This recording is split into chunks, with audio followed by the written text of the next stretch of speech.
Hello and welcome to another episode of Beer Man's No Bull Beer Reviews. Today I have another beer from Insurrection Ale Works out of Heidelberg, Pennsylvania, which is right outside of Pittsburgh. This beer is called El Stoopido. It is a double IPA and it is 8.5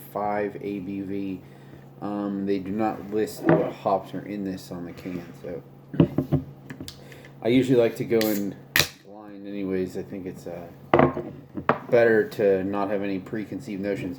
Now, I have had this on tap there, but it was a long time ago. I haven't had it out of the can, and I honestly don't remember what I thought about it. So it is pretty much like a new beer for me.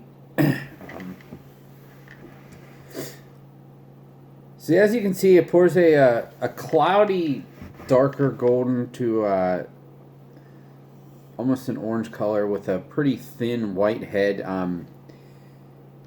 It's not like it is translucent, but it's probably hard to pick up on the screen. But there's actually like little floaties in there, which look like hop particles, unless it could possibly be yeast too. I'm not sure. Sorry.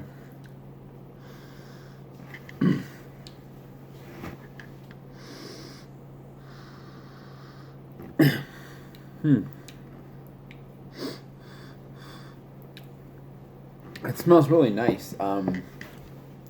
There's a lot of like peach character, but it's like sweet peach, like the peach ring candy more than like actual peaches. A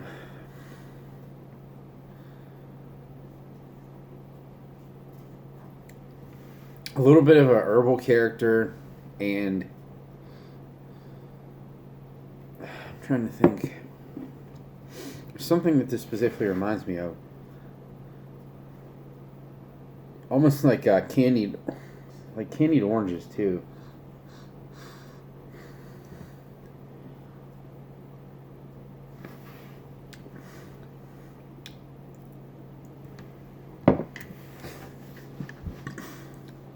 Oh, that's really nice.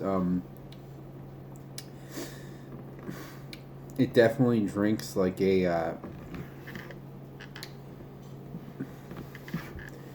Midwest style, a newer Midwest style IPA in the vein of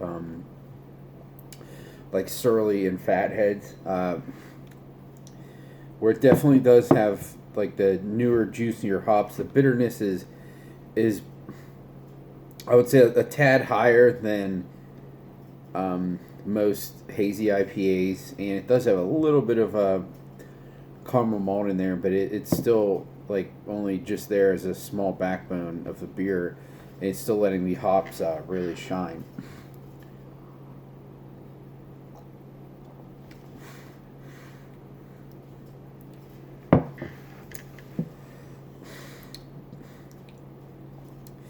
It's weird, like when it first hits your mouth, you get a little bit of sweetness, but it's not really like caramely. It's just kind of general sweetness, almost like a corn sugar sweetness. But it fades away really quickly, and even though it's like very juicy up front, like it's like sweet peaches, it fades into this really nice, like balanced, bitter dryness that just falls off of the tongue really quickly. That kind of beckons you to come back for more. I would say that was a really nice hopper. There's a lot of peach flavor in that. I will say I definitely didn't really smell any booze in the aroma.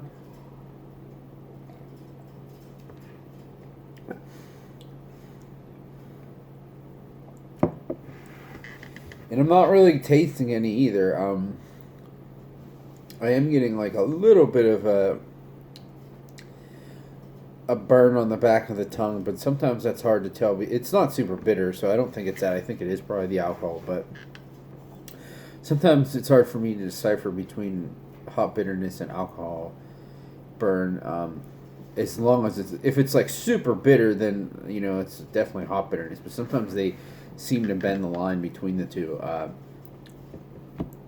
So I wouldn't necessarily say that it's like insanely drinkable for 8.5, but I definitely don't think that it's hot or that I wouldn't call it boozy. I think it's pretty appropriate for what it is. Yeah, this is really good. And I know just talking to Brad, the brewer and one of the owners, one of the brewers and one of the owners, he told me, he's like, I don't want to make New England style IPAs.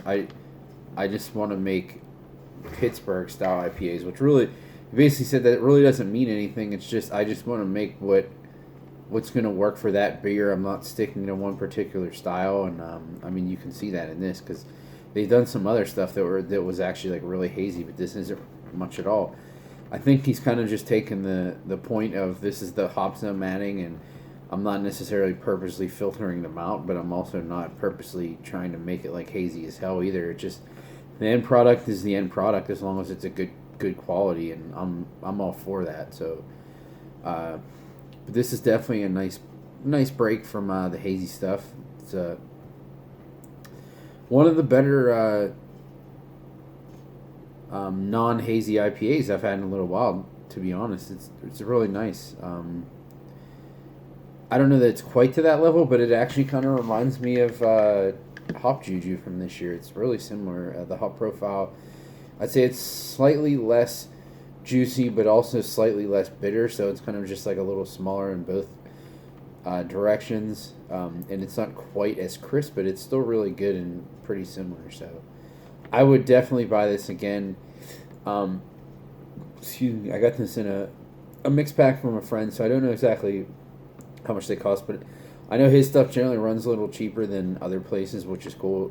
So I'm guessing this is like 17 or 18 for a 4-pack of this 8.5 double IPA, which I think is a pretty good deal. So I would definitely buy this again. It's a really nice beer, and I'm looking forward to drinking some more of their stuff in the near future. So I think that's all I got in this one. Please like, comment, subscribe. Let me know what you think, and I look forward to doing the next one. Thanks.